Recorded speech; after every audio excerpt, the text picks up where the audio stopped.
আমার সামনে উপস্থিত মাননীয় মডারেটর বিজ্ঞ বিচারক মন্ডলী ও সম্মানিত সভাপতি সহ আমার সামনে উপস্থিত পক্ষবিভক্ত বন্ধুরা সবাইকে জানাই আমার আন্তরিক সালাম, আসসালামু আলাইকুম। আমরা এমন এক প্রেক্ষাপটে দাঁড়িয়ে বিতর্ক করছি যা প্রত্যেক মানুষের বিবেকে নাড়া দিবে, আর সেটি হলো দেশ উন্নয়ন অন্তরায় নেতা নয় যোগ্য নাগরিক। আমি এবং আমার দল যুক্তিযুক্ত কারণে এর বিপক্ষে অবস্থান করছি। শুরুতেই আমি যোগ্য নেতার সম্পর্কে তুলে ধরছি। সম্মানিত বিচারক মন্ডলী, রাষ্ট্র পরিচালনার ক্ষমতা সাধারণত নাগরিকদের হাতে নয়, নেতাদের হাতে। আইন প্রণয়ন, বাজেট নির্ধারণ, শিক্ষা, অর্থনৈতিক নীতি সব সিদ্ধান্ত নেন নেতারা।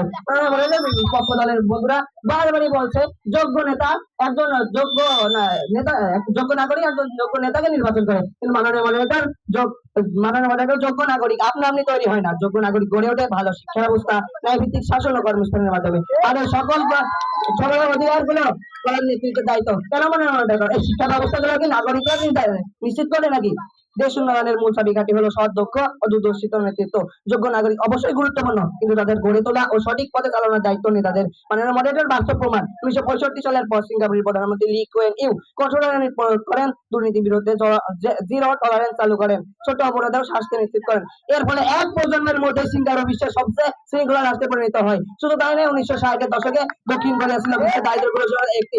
রাষ্ট্রপতি পার্ক চুং হি কঠোর শিল্পনীতি প্রণয়ন করেন, শৃঙ্খলাবদ্ধ প্রশাসন তৈরি করেন, দুর্নীতির বিরুদ্ধে কঠিন পদক্ষেপ নেন। এর ফলে এক নাগরিক নিয়েই কোরিয়া উন্নত অর্থনীতিতে পরিণত হয়েছে। সেখানকার নাগরিক বদলায়নি, বদলেছে সেখানকার নেতৃত্ব। মডারেটর দ্বিতীয় বিশ্বযুদ্ধের পর জার্মানি সম্পূর্ণ ধ্বংস হয়। নতুন নেতৃত্ব শক্ত আইন প্রণয়ন করে জবাবদিহিমূলক প্রশাসন তৈরি করে। জার্মান নাগরিকরা শৃঙ্খলাবদ্ধতার জাতি নাই। ইতিহাস সাক্ষী, দেশ আগে শক্ত হয়েছে, তারপরে শক্ত নেতৃত্ব পেয়েছে, তারপরে দেশে উন্নয়ন ও যোগ্য নাগরিক তৈরি হয়েছে। যখন নাগরিক এক হলেও ভিন্ন, ফলাফল ভিন্ন হয়, তখন প্রমাণ করে পার্থক্য গড়ে তোলে নেতৃত্ব। দেশ নীতি, আইন ও পরিকল্পনা তৈরি করেন নেতারাই। নাগরিক যতই যোগ্য হোক, ভুল সিদ্ধান্ত নিলে দেশ পিছিয়ে পড়ে। অতএব নেতার ভূমিকা সবচেয়ে গুরুত্বপূর্ণ।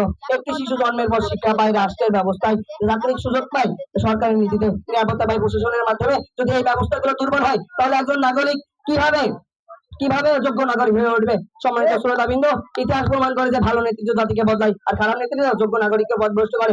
জাপান, সিঙ্গাপুর, দক্ষিণ কোরিয়া এগুলো কি নাগরিক হঠাৎ করে ভালো হয়ে গিয়েছিল? না, সহদূরদর্শী ও জবাবদিহিমূলক নেতৃত্ব সেখানে যোগ্য নাগরিক তৈরি করেছে। নেতা পথ দেখানোর জন্য, নীতির উদাহরণ তৈরি করার জন্য, রাষ্ট্র সঠিক পথে চালানোর জন্য নির্বাচিত হন।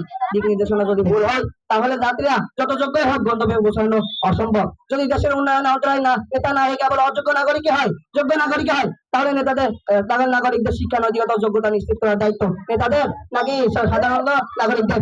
আমাদের একটা নেতার প্রয়োজন আসতে পারে, এই জনগণের কাছে আর প্রধান হয়। আমরা আমার দলের বন্ধুরা সবাই একটি করে প্রশ্ন হয়ে গেছেন, সে প্রশ্নের উত্তর কিন্তু আমরা এখনো পাইনি। তাই আমি সবসময় বলতে চাই, যেখানে জাহাজের ক্যাপ্টেনই অযোগ্য, সেখানে যাত্রীরা যত যোগ্য হোক না কেন, জাহাজ ডুববেই। তাই তাই বক্তব্য বলে আসি বলি, দেশ উন্নয়নের অঞ্চলের যোগ্য নাগরিক নয়, যোগ্য নেতা। আমার বিপক্ষ দলের বন্ধুরা বারবার বলছেন যোগ্য নাগরিক। ধন্যবাদ মাননীয় মডারেটর, ধন্যবাদ সবাইকে।